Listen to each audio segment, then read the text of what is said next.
Hello and welcome to the Hold All Tickets World Pool Preview. Bet with the World Pool. I am your host, Alex Donnelly, to look at day 3 of Glorious Goodwood. Hopefully it's been glorious for you as a punter. I know last night a few of us were reeling when Field of Gold was beaten in dramatic circumstances. Forgot about the pacemaker, got way too far back and didn't look like a hope.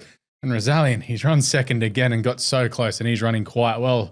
But we did get the job done with Lady Aman winning for us at a decent enough price. Thought she would have started much shorter. So hopefully we've got some money to play with into the third day. Now, the track has been playing very leaderish in these first few days. So if you're stuck onto that and seen how the track is playing, hopefully we can find a couple of winners for you on the day. Of course, the Nassau Stakes, the Group 1 is the main race that we will take a look at here today.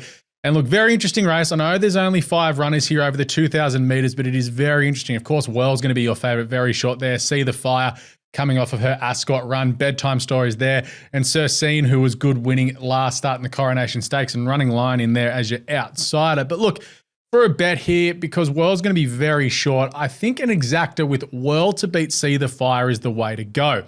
Now, we saw last start the form around Whirl come out quite good out of the Pretty Polly. She beat Kalpana, who looked all over a winner in the King George across the weekend, up until Mikhail Barcelona and Calandagan got over the top of her. So that form has stacked up quite well. You looked that she was second to Minnie Hawk, who has gone on to do the Oaks double as well in the Oaks at Epsom. So her form this preparation this season has been absolutely fantastic.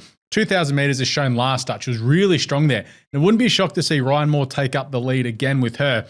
See the Fire to run second. I thought she was fantastic last start in the King George at Royal Ascot behind Ombudsman.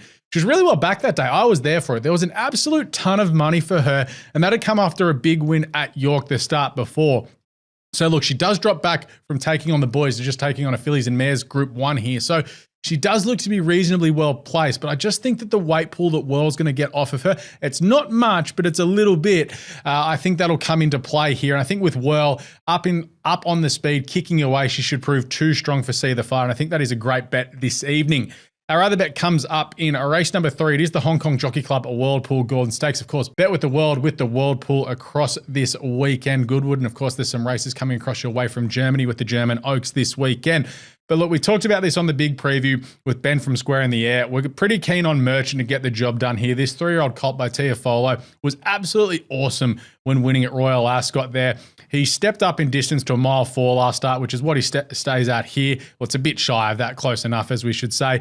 Given the bit of the distance differences in the UK, we won't hold that against him. But after a big win at York, he won really well at Royal Ascot in that big handicap field. He does look like a horse who has a lot of potential and a lot of ability, and we may see him in a race like the Great Voltager or even the St. Ledger. He could be a Caulfield Melbourne Cup horse down in the weights here. Tom Marquand, Willie Haggas, High Clear Racing. It seems a great way to play this evening at Goodwood. That, of course, being a race 3, number 2, Merchant. I think he's a pretty nice horse on the way through. We're getting pretty good odds at the moment. Of course, make sure you do bet with the World and the World Pool. But just a quick little preview for us this evening at Goodwood. Of course, it is day number 3 of their carnival. We do have Group 1 racing coming your way from Germany this weekend with the World Pool, so make sure to check out everything across the World Pool there. Pretty sure that Aidan O'Brien and Ryan Moore are sneaking one across there as well, so make sure to check out Ryan Moore's World Pool blog as well. But we are done and dusted here on the Hold All Tickets World Pool preview with thanks to our friends at the Hong Kong Jockey Club. Good luck on the punt tonight. What's gambling really costing you? For free and confidential support, call the number on the screen or visit the website.